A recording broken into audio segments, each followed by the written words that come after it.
Hello everyone, welcome back to another episode of Devote 101. I am Nathaniel here with my beautiful wife, Andrea, and we are excited because this is now the end of the Beatitude series.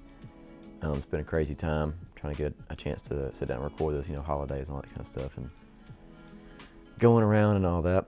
We have the cantata also running around this weekend as well when we're recording this, and I believe when this episode comes out, it'll be the day before Christmas Eve. It'll be Christmas Eve day.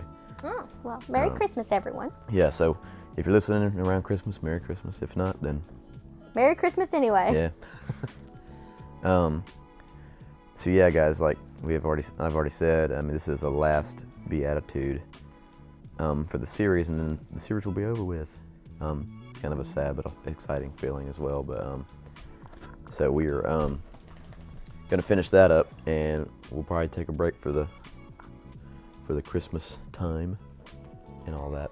But anyway, guys, so let's go ahead and get started with this. This Beatitude is, "Blessed are the persecuted," in a nutshell. In a nutshell. Well, I mean. All right. If you'll give me one moment, I will read. "Blessed are they which are persecuted for righteousness' sake, for theirs is the kingdom of heaven." And I want to go ahead and I want to read the verses after this, verses 11 and 12, because they directly correlate with verse Matthew 5:10. "Blessed are ye when men shall revile you and persecute you, and shall say all manner of evil against you falsely for my sake. Rejoice and be exceeding glad, for great is your reward in heaven. For so persecuted they the prophets which were before you." I just think it's incredibly important to include those, because they give further explanation for what exactly it means. Blessed are those who are persecuted for righteousness' sake. And you have to include the "for righteousness' sake." You can't just say, "Blessed are those who are persecuted for the kingdom, theirs is the kingdom of heaven," because it is a specific reason that we as Christians are persecuted. Yeah. It's not just any reason, but it is specifically for righteousness. And we have already discussed what it means to be righteous and to thirst after righteousness. So by the time you get to this Beatitude and you've reached, not necessarily reached, but you are striving to be a righteous person, there will be persecution. Mm-hmm. It's not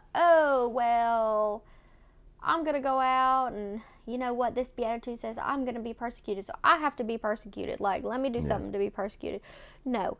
If you're already going through the Beatitudes and you're trying to really live by what Jesus said here on the Sermon on the Mount and how he instructed us to behave as Christians, you're going to be persecuted. That's just the byproduct. And that is why I personally believe that being persecuted is the last Beatitude, because it's kind of the culmination of everything. It's inevitable. It is inevitable. There are times, and I'm going to go out and say I have never really and truly been persecuted. But you know what? Let's just go ahead. Let's look up that definition. Hostility and ill treatment, especially on the basis of ethnicity, religion, or sexual orientation or political beliefs. Hostility. I've had people be extremely rude to me, and I have been treated differently because of the choices I've made to practice certain aspects, practice holiness and really, really strive to be like Jesus, to be Christ-like. But I have never been persecuted like those in Africa. especially like Sudan. I think Sudan is where some of the some major persecution happens in Africa, or like let's say North Korea or China, communist nations, where it is illegal to practice anything but what the government says for you to do. So in America, we are extremely blessed, especially living where we live in Louisiana. We're extremely blessed. Now, there have been some churches, I think that was that church in California who they shut down and they used, COVID as a reason and stuff. And that pastor, he was arrested. Because they kept having service, right? Yeah, he kept having service, and and there was a lot of hostility towards him there, from the government, right. And everything. But I mean, I haven't had stones thrown at me, right. like Jesus or Paul or. Well, there's two types of, there's two main places where persecution comes from, and it's those two are either individuals, which, I would say a lot of young Pentecostal women, young ladies in school face that because, they stand out whether they want to or not, And then you have institutions, which now, the past few years, has really been taking place. And, we know somebody that had, faced persecution in their company, in the past few years or whatever. I'm not going to say the name, just for being Christian. Whether it was for stating their belief sets. Yeah, just for stating it. Not even, it didn't even get into like serious debate or whatever. It was just stating what they believe. It wasn't even rude or mean. Yeah, nothing, just stating what they believe, and that's it. And almost lost their job over it. If you begin to mix religion and politics, you can't be surprised if you receive persecution. But it's not necessarily persecution for righteousness' sake. No. Like for an example, you post a political opinion on Facebook and someone disagrees with you. You're not being persecuted. That's not persecution. That's just a disagreement. Well, and I think in our society today, people really get confused about what persecution actually is. Yeah. They say, "Oh, well, you hurt my feelings. That's hate speech. That's this. That's that." No, that's just a disagreement. You're just a little offended. Well, do you have any idea what they did to people overseas just for being Christian? I know you kind of touched on that earlier. Oh my gosh, it's there are gruesome. still parts of the world where people are being stoned to death. Stoned, have their head cut off. Well, and all kind of stuff, tortured. Actually, I had a conversation with my sister-in-law and grandfather-in-law the other day, and we were discussing stoning, because I was talking about how impressive it is that Paul survived that, knowing how they do that. Stick you in a hole and literally throw large, not just little pebbles, but large rocks or, mini boulders at them. And, the physical damage that inflicts and the pain and torture. That's torture. And then you have a lot of places right now. I know it's really popular, death by firing squad. Yeah. That's more common than anything because it's quick, just to get them out the way. That's how it's just getting rid of them. That's just the idea now. The Holocaust. The Nazi Germany, that Nazis made killing extremely large groups of people. The Jews, specifically Jewish people, they made it an art form, so to speak. Like, those people were persecuted. That's persecution. That's mass murder. That's genocide. Like, it's all the things. But in today's world, specifically where we're at, we don't necessarily see those forms as much. Now, my younger sister, she has especially this school year, she's really gotten a lot of hate, specifically from this one. There's this one child who has been very hateful towards her, because of she doesn't dress like everybody else. She dresses very modestly. She wears skirts or dresses, and she does, and cut her hair. Doesn't wear makeup. Doesn't do the things that like mainstream kids do. Don't do what's considered normal. Yeah, and this child has been extremely hostile towards her. I mean, it's made all kinds of hateful comments, and it's been really hard for her. But at the same time, you must be doing something right. Yeah. For it to bother him so much. And that's what I'm saying. We talked about it. Like, I told her, I said, he is going to do that. First of all, he probably doesn't even understand what he's saying. It's probably coming from rhetoric he hears from his at home. I mean, they're young. They're, they're under 16 years old. And, but continue to be kind, continue to be like Jesus did, to continue to show his love, and don't engage. That's the biggest thing. Yeah. Like, if you're popping back at someone because you're offended and hurt, and you're no different. No, you're no different. And then again, you're not being persecuted for righteousness' sake, which is what it's says we're good. It's going to happen with us. You got to be able to take that. Yes. And just move on. And and I'm not saying like, okay, so there are a lot of Christians, and we really, really saw this with, and especially when they mix politics with religion. And I'm just gonna go back to the 2016 election, Trump versus Hillary Clinton, all that fun jazz. So-called Christians, American Christians, really threw their hat in with old Donald Trump. And that was a vicious election, lots of name-calling, lots of things going back and forth, back and forth, back and forth.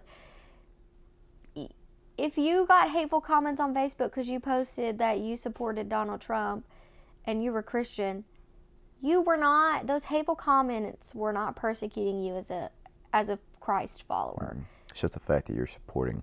Yeah, that was not a righteous cause to follow after. Mm-hmm. That was not. I mean, yeah. I mean, and that was a hill that people really, really wanted to die on. But right. Christians some Christians are going to face trials because they lack wisdom and they make terrible choices, not because they're being Christ-like. Right. Not. And it is really funny to me to see, like, people love to post on Facebook, well, this guy said this to me, and I'm just going to let you know that my Jesus wasn't like that. Okay, but what were you doing? How did you behave? How did you respond? Like, you can't just cry wolf. Right. And we have to learn how to discern, okay, am I living like I really and truly am supposed to be? And is that why this person is choosing to be hateful towards me or this institution? Because, I mean, we are kind of seeing a lot of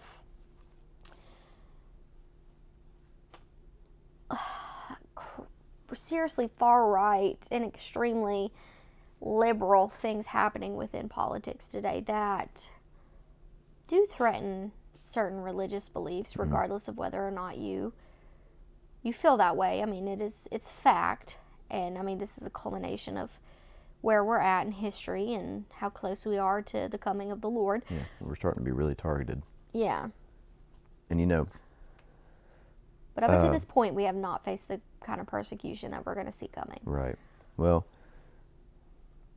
throughout history, Abel being persecuted by Cain, David being persecuted by Saul, Elijah persecuted by Ahab and Jezebel, Jeremiah persecuted by the Israelites, Paul persecuted by everyone and their brother. Oh, Paul, man. That man went through a lot too. they weren't persecuted because they were overzealous or fanatical or difficult. It was solely because they were righteous. Yeah. And not. But the good thing to note here, not all persecution comes from heathens or whatever. People that are not Christian or whatever. Sometimes it's from within. Sometimes it's in your own church. Yeah, I mean, the Pharisees and other Jews persecuted Jesus. I mean that's, the Sadducees and the Pharisees. Yeah, I mean the righteous are persecuted, but solely because they're different. Yeah. And there's just something about God that, and his righteousness that he pursued.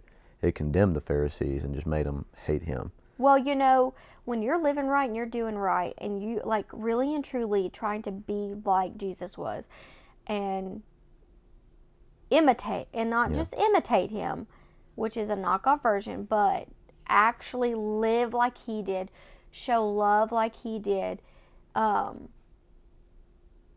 people's spirits are going to feel that, and they're going to feel bad because, and not necessarily, I don't think they necessarily understand it, but their spirit is going to recognize the difference and the holiness, and it's going to cause anger within that person. Yeah. Well, think about Daniel, him being persecuted by the Babylonians and the Jews. They looked at him. He condemns us by what he's doing, so we'll have to catch him. Yeah, and he was didn't doing make a it show. in secret. He didn't make a show of it. He did it in secret by himself. He didn't walk around telling everybody, look at me. They knew he was praying alone in his home, and they went and told on him basically. Yeah, like oh. He wasn't making a big show of it. He did it in his own way, in his own time. And righteousness is not a show. If our idea of a Christian is such as non-Christians admire and applaud him, we got the wrong idea of what being Christ-like is all about. Yeah. Well, and I have heard some absolutely disgusting views on Jesus, especially here lately. I mean, I've heard that Jesus's image, especially in like Catholicism, or that the imagery they use just proves that like Jesus was okay with like transgenders or non-binary people because they didn't use like anatomically correct Didn't someone say versions even of God him was? on Didn't the someone cross. even say even God was non-binary? That's why he was okay with it. Yes, like people claiming all these things and completely where's degrading and desiccating where's your source him. to back that up? That's my biggest thing. Well, you can justify anything. That's what I'm saying. You can justify. People can find anything to justify their belief sets. Doesn't make it correct. And that's the thing. When you have, like, I just watched this thing where people, they're having Beyonce mass, and there's a lady. She is literally taking Beyonce songs and using them to interpret the Bible. That is so distorted and that went over my head. But people love it. People in their community are loving it. People who normally wouldn't have gone to church are going to church because it's not actually biblical, and it's not actually it's not being like Jesus, it's imitating him. So you're imitating and I would even say twisting him and who he is and what he said to fit your narrative. And at that point, that's bad. That's real bad. And it's just crazy to me because Jesus, he wasn't. Look at how many true devoted followers or apostles. It wasn't millions of people. He was persecuted because he was righteous. And that right there, being righteous like Jesus, is what we should strive for. Right. And then the persecution follows. So like, if you just try to imitate Christ, the world is going to accept you and praise you, because especially right now, the whole love is the end all thing. But people forget that God is also a God of wrath and judgment, as well as love and mercy. We are just living in the dispensation of His grace and His mercy. That's going to go away one day. And the wrath is going to just You tear cannot apart everything. ignore parts of the Bible because it doesn't fit your narrative. Yeah. It is an entire book that means so much from beginning to end, and the beginning supports the end. If you take away the beginning because you say, oh, well, that's the Old Testament, that don't matter no more. No, it matters, because the Old Testament proves Jesus, and Jesus is the fulfillment of the Old Testament, His coming. And again, He got so mad walking into that temple where they had completely made everything wrong with the collection of the taxes and the money. He flipped them tables. He didn't do it because he had a righteous anger. It wasn't just a let me make a big show. No, he was angry for righteousness' sake, and he flipped those. But people want to ignore that. Yeah. Yeah, he wasn't making a show there. That's a good point to make. He wasn't trying to show how high and holy and how mighty he was, because he knows best. He was just very angry for righteousness' sake. Yeah, they had taken a holy place and degraded it. Yeah. And we should be mad about that kind of stuff. He didn't care if people praised him for that or not. You know, he was concerned for, and I keep repeating it, for righteousness' sake. You know? Right. And but people like to gloss over that kind of stuff and say, you know, and they shouldn't gloss over it, and we should not, but we should also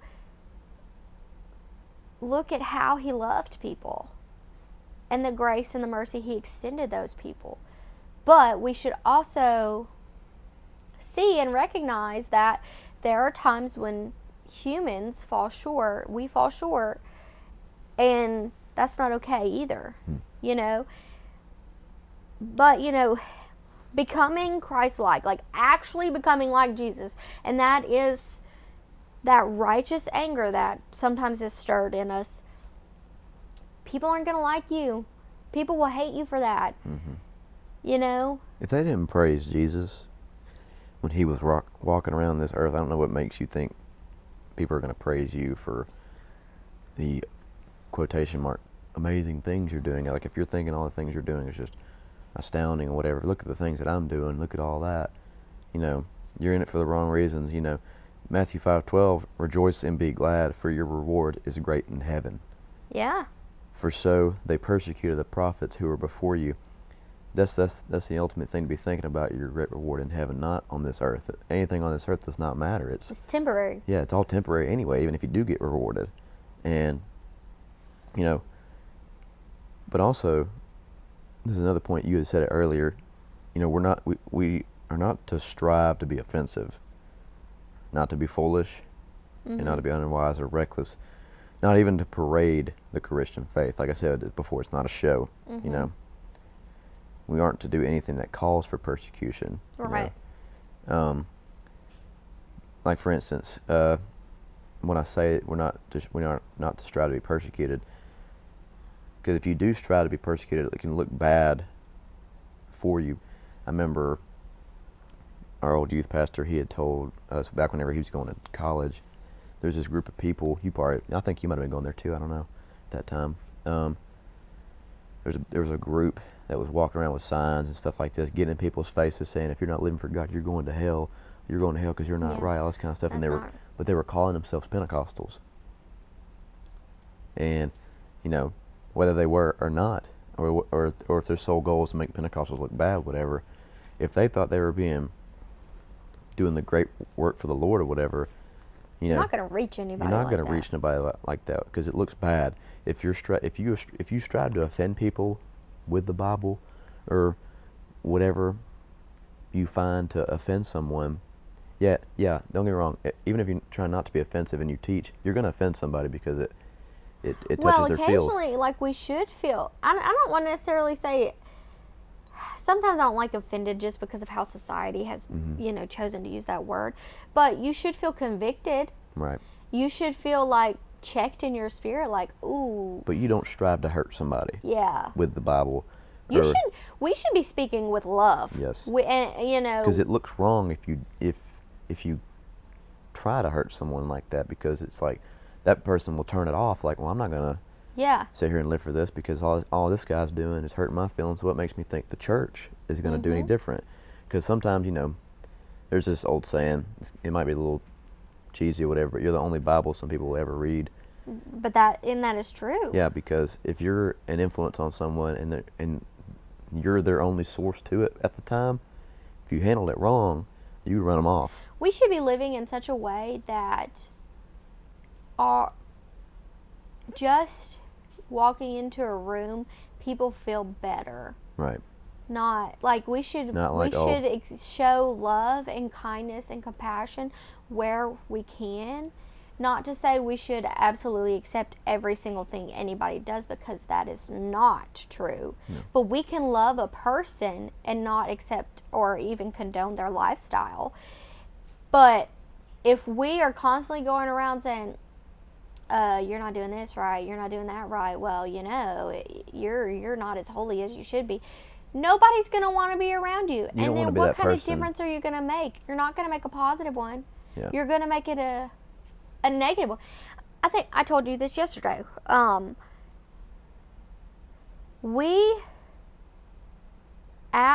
we choose to become like Jesus, we are going to set an example no matter what we do. It's either going to be a good example or it's going to be a bad example. Yeah. You may not even see yourself as a leader, but people are watching. People are especially watching. Not necessarily waiting judging for you to fail. Yeah, not necessarily everybody's watching you, judging you. That's a good point too. Sorry, I interrupted you a little bit, but it's fine. But some people may look up to you, and it's like, well, he did this, why can't I do it, kind of thing. But also, like you said, people are also watching you, waiting for you to fail so they can go talk about you and all this kind of stuff. So, like I said, even us doing this podcast, people are going to be watching us whenever we go out on a regular day basis. Yeah. Like, trying to see what we do. So I'm going to wait for him to fail. Oh, he can't handle this or whatever, or he ran somebody off or whatever, anything. Well, when we started dating, we didn't even like hold hands in the church. Like, if we were at church, we did not even hold hands. Like, when we went out on a date, yeah, we did. But because there were a lot of younger kids who we knew that were kind of looking at us, we did not want for them to say, oh, well, they did this, and then take it one step farther, Well, going on that, the reason why I discussed that with you and didn't want to do that in church is because when I was younger, I looked at the older couples. I was like, well, so-and-so's doing this, why can't I do this? And my grandfather was like, well, that's not necessarily right. Whether they're older, it still doesn't make it right. That's why I made an attempt to not sit right next to you, because if other younger couples might just take it a step further and practically be sitting on somebody's lap or something like that. So that's why we made it, now that we're married, it's fine. Doesn't mean we have the right to sit on each other's lap or whatever in service. Yeah, but we can touch. Yeah, I can come up and grab your hand if I want to. Right. But people watch. People do. The whole People idea. are constantly watching, and part of that, if you are truly living like Jesus did, people are going to hate that, and people are going to persecute you. They're going to talk about you behind your back. If you feel led to post a video on Facebook, and I'm just using that as an example, whatever social media you use, but if you feel led of the Lord to do that, of a short devotion or just something that the Lord has laid on your life that you want to discuss, post it. You're going to have somebody comment and be ugly. But you know what? You can't let that doesn't matter. You can't let one person stop you from posting something that you feel is going to reach multiple people. You know, if one person, there's always going to be somebody. There's always going to be somebody, whether it be in the church or outside the church, or someone that just has something out for you that is going to try to attack you every time you post something. And, you know, the greatest way to respond to that, like you told me, Brother David Bernard, is like, well, sorry, you know, you feel that way, but the Bible's the Bible. You ain't even got to say that. Sorry you feel that way. I'd love to have a conversation with you some other time. You ain't away from social media. That would be wonderful. Hey, you don't need to message start me. You don't need to start an argument on social media. No, that does nothing. For you. Looks bad for you as well, like I said. Well, and then instead of having the attention on Jesus, it takes the attention off Jesus and kind of puts it on the argument yourself, you know. So you don't want to do that. But again, if you're truly doing what Jesus said on the Sermon on the Mount, and like you are living, let me pull this back up. If you're poor in spirit, if you're mourning for the sin of the world, if you're being meek, if you are hungering and thirsting after righteousness, if you are being merciful and being pure in heart, and if you are trying to be a peacemaker, you will be persecuted. You will be, because you're exemplifying righteousness, and that is what Jesus did. It is going to come with the territory. Yeah. But guess what? Discomfort here on earth, even pain, because I mean, like I said, there are Christians all over the world who are experiencing immeasurable physical pain because they believe and confess Jesus. Okay? It is temporary. Especially temporary when you look at the eternal aspect of things. I can take anything for a short amount of time, and even if it feels like forever, this is a short amount of time compared to eternity. Yeah. And eternity with Jesus, and eternity, I can't even, you know, the Bible lays out heaven and it tells us about that, but I know it's so much more grand and wonderful than that, you know. I mean, just the fact that we get to meet, you know, we get to see Jesus, we get to worship him, we get to worship with him. Sometimes I just have a hard time wrapping my mind around how incredibly wonderful it's going to be, but I know it's going to be incredibly wonderful. Words, there are not enough words here on earth that can describe how that will be, but I know that no matter what I have to go through here on earth, I'm going to give glory to God through it all, because the glory belongs to him. And that when we hit eternity, it's all going to be, it's the fruition. It's just incredible, and it's worth it. Yeah. So if you are experiencing persecution right now, and you're feeling down, and you're really just in a place where you don't know where to go from here, just keep moving, keep praying, keep being like Jesus, because it's worth it. It is so worth it. And, you know, and one day we will get that heavenly reward. And well, you know, the last final point, you know, the Beatitudes begin and end with a promise of the kingdom of heaven. Yeah. How you allow God to handle your heart or not handle your heart will determine your eternity. Yes, it will. If you allow God to dictate your actions, and you're praying for discernment and knowledge and wisdom, you know, he'll give you that. But if you're just going through the motions every day and just, you know, dear Jesus, bless my food, amen, you know, that's... Heaven's at stake here. Yeah. And these Beatitudes are authoritative for our life. Mm-hmm. You know, I mean, when God concluded the Sermon on the Mount, this was stated When Jesus finished these sayings, the crowds were astonished at his teachings, for he was teaching them as one who had authority and not as their scribes. That new birth is an absolute necessity before anybody can become a Christian. You know, Acts 2:38 is where it starts. To be a Christian is to be like Jesus, Jesus Christ. You can never be like Jesus without being entirely changed from the inside out. The Christian life and spiritual growth is, as we have said throughout this entire Beatitude series, is a process. You know, I really like the very last thing Jesus said on the Sermon on the Mount. He talks about, and everyone that heareth these sayings of mine and doeth them not shall be likened unto a foolish man, which built his house upon the sand. And the rain descended, and the floods came, and the winds blew and beat upon the house, and it fell, and great was the fall of it. And 2 verses right before that, he talks about, you know, if you do it, you're a wise man and whatnot.